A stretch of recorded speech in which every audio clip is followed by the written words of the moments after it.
Papa Benedicto XVI llegara al pontificado cuando todavía era cardenal, en el año 86, el cardenal Ratzinger escribió un libro que se llama Mirad al que traspasaron.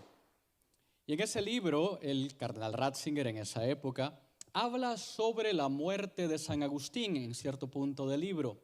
Y cuenta él cómo cuando San Agustín supo que su muerte estaba ya cerca, San Agustín por sí mismo decidió no recibir más la Eucaristía. Y también se impuso penitencias muy fuertes.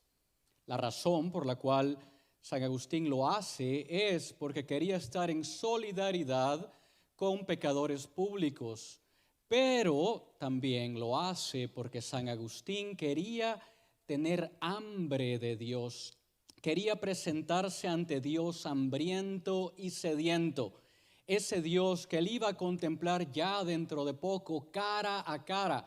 San Agustín quería fomentar esa añoranza de estar con Dios, de ver a Dios, y por eso también deja de recibir la Eucaristía.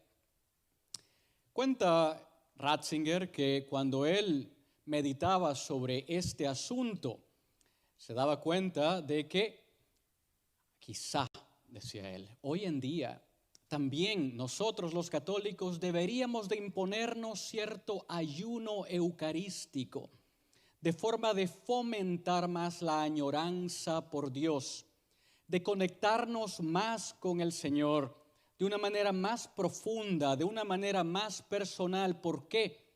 Porque hoy en día, desafortunadamente, a veces hemos tomado la Eucaristía como algo que lo damos por descontado. En estos últimos meses hemos tenido ayuno eucarístico por fuerza, no por elección debido a la pandemia.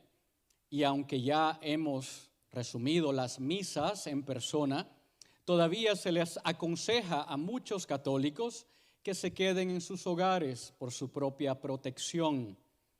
Ojalá que durante este tiempo de ayuno eucarístico hayamos meditado también nosotros sobre esta realidad que nos habla Ratzinger, esta realidad que nos lleva a no tomar la Eucaristía por descontada, a tomarla de verdad por lo que es, a valorarla mucho más, a compenetrarnos más con Jesús, a añorar más por ese Jesús que viene a nosotros como pan y como vino.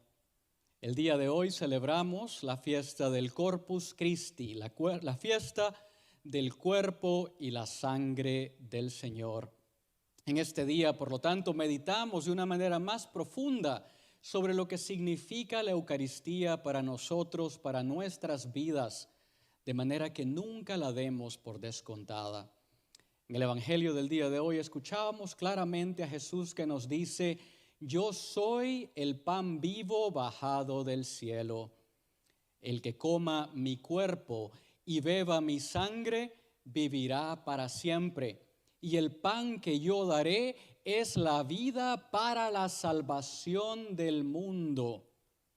Podemos imaginar por un momento cómo esas palabras de Jesús habrán caído en las personas que lo escuchaban en esa época.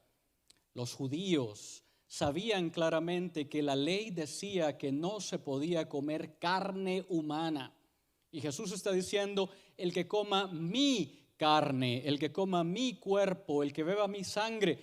Inclusive para ellos la sangre de animales también debía ser desangrada antes de poder ser comida.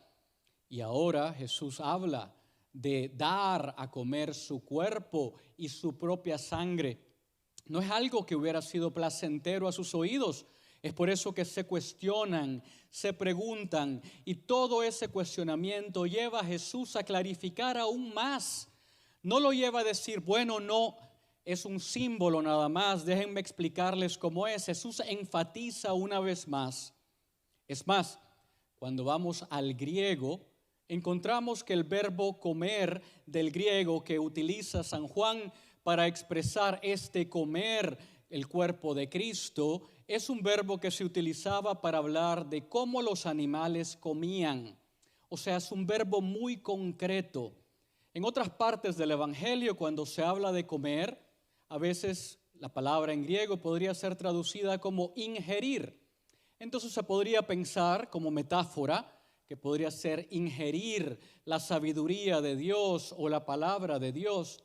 Pero en esta oportunidad, San Juan no quiere dejar ambivalencias. No se trata de una metáfora. Se trata de comer el mismo cuerpo de Cristo y de beber la misma sangre de Cristo que viene a nosotros a través de la Eucaristía. De la misma manera que el cuerpo necesita alimento para sostenernos, para vivir, para fortalecernos, de esa misma forma también el alma necesita su alimento. Para el católico no se trata de alimentarse solamente con la palabra de Dios. Sí, la palabra de Dios alimenta, obviamente, pero para el católico son las dos cosas. Tiene tanto valor la palabra como tiene también valor la Eucaristía que alimenta nuestra alma. Dios quiera que nunca tomemos este gran don por descontado.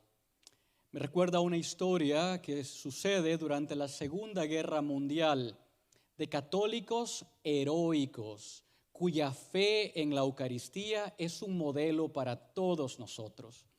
Pero para entender esta historia hay que entender algo de lo que era la iglesia antes del Vaticano II. O sea, en los años 60 esto cambió, pero hasta esa época el católico se le pedía que tenía que ayunar de comida y de bebida desde la medianoche hasta que recibiera la Eucaristía el día siguiente. En esa época, por lo tanto, no había misas de vigilia los sábados, no había misa los domingos por la tarde. El católico ayunaba desde la medianoche, venía a misa por la mañana y de misa salía a desayunar o a almorzar, dependiendo de la hora que fuera la misa.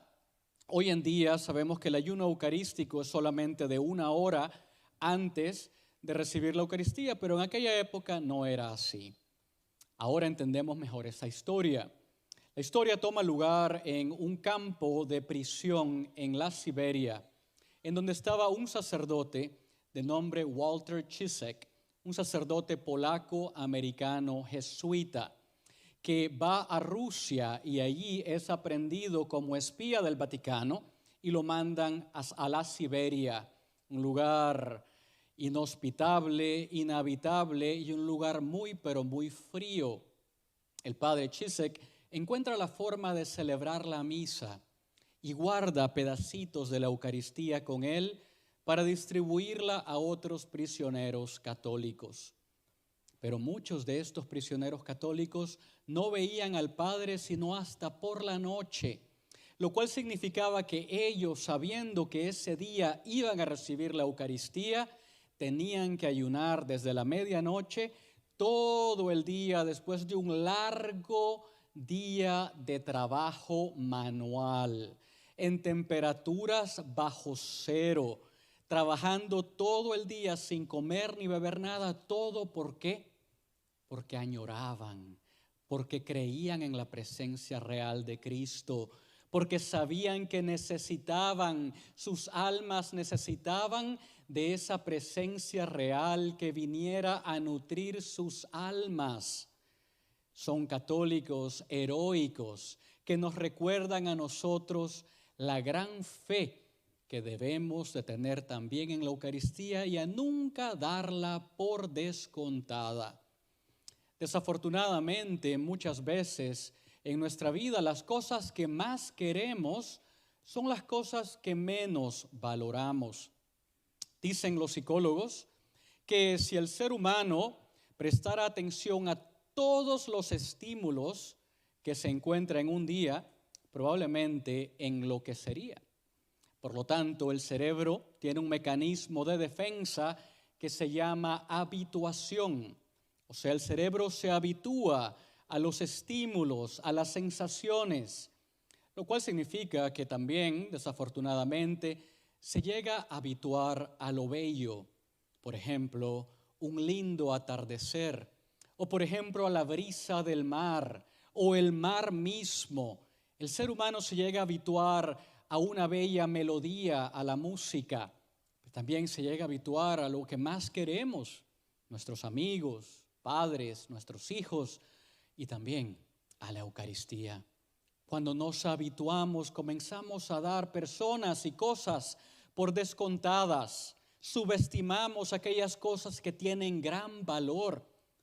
Dios quiera que este tiempo de ayuno eucarístico haya sido un tiempo y sea todavía un tiempo para muchos que nos siguen por internet o que miran la misa por televisión, sea un periodo de tiempo de profundizar en este gran misterio y en este gran don completamente inmerecido, un don lleno de muchas cosas lindas que alimentan nuestras almas de la misma manera que la comida alimenta nuestros cuerpos. Cuando vivía en el seminario, en la sacristía del seminario, había un cuadro que tenía la inscripción siguiente, decía: sacerdote de Dios, celebra esta misa como si fuera tu primera misa, como si fuera tu única misa, como si fuera tu última misa. En este día, ya sea que recibamos la comunión sacramentalmente o espiritualmente, recibámosla como el día de nuestra primera comunión, con esa ilusión de niños, con esa ilusión que uno le ve a los niños en sus ojos cuando van a recibir a Cristo por primera vez. Recibamos la comunión como si fuera la única vez el día de hoy, como si fuera la última vez. Y aquí en medio de las protestas que vivimos en el país, que aprendamos nosotros a ver el rostro de Cristo no solamente en la Eucaristía, sino que lo aprendamos a ver en cada ser humano, sobre todo en aquellos que sufren de racismo y discriminación. Que así sea.